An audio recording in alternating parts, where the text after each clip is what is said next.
কুয়াকাটা সমুদ্র সৈকত থেকে বিরল প্রজাতির ১৬৩টি পান্না কাসিম বা অলিভ রিডলি কচ্ছপের বাচ্চা উদ্ধার করে নিরাপদে অবমুক্ত করা হয়েছে।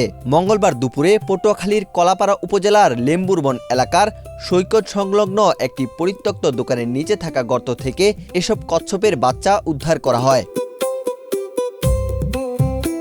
কুয়াকাটা সমুদ্র সৈকতের ব্যবসায়ী মোহাম্মদ বায়েজিদ দীর্ঘদিন বন্ধ থাকা তার ফিশ ফ্রাই দোকান খুলতে গিয়ে বালুর নিচে ছোট ছোট কচ্ছপের বাচ্চা নড়াচড়া করতে দেখেন। পরে তিনি বিষয়টি স্থানীয় স্বেচ্ছাসেবী সংগঠন উপকূল পরিবেশ রক্ষা আন্দোলন উপরার সদস্যদের জানান। খবর পেয়ে সংগঠনের সদস্যরা দ্রুত ঘটনাস্থলে গিয়ে কচ্ছপের বাচ্চাগুলো উদ্ধার করেন। পরে উপজেলা প্রশাসনের নির্দেশে বন বিভাগ, পরিবেশ কর্মী ও স্থানীয় সচেতন নাগরিকদের সহায়তায় বাচ্চাগুলোকে আন্ধারমানিক নদী সংলগ্ন ৩ নদীর মোহনায় নিরাপদে অবমুক্ত করা হয়।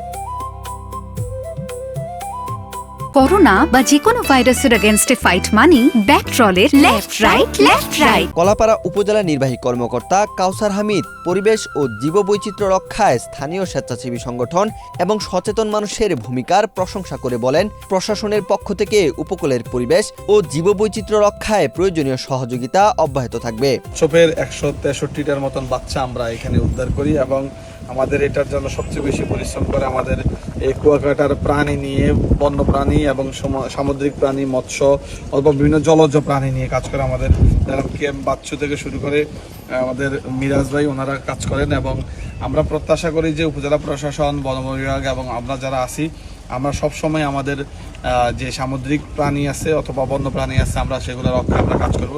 এবং দেখেন আজকে একটা কিন্তু বিরল দৃষ্টান্ত, সেটা কিন্তু আমাদের এই লেবুর বনের এখানে কিন্তু কচ্ছপ ডিম পেড়ে গেছে এবং আজকে আমাদের সেই দোকানেই 1 মাস বন্ধ থাকার পরে যখন গেলেন তখন কিন্তু এই দোকানে যে কচ্ছপের বাচ্চাগুলো পান এবং সাথে সাথে আমাদের এখানকার লোকালি ওনারা ভলেন্টিয়ার এই কাজটা করেন, ওনারাকে বাচ্চাগুলো উদ্ধার করেন এবং আজকে এখনই আমরা সমুদ্র অবমুক্ত করবো নিরাপদ স্থানে।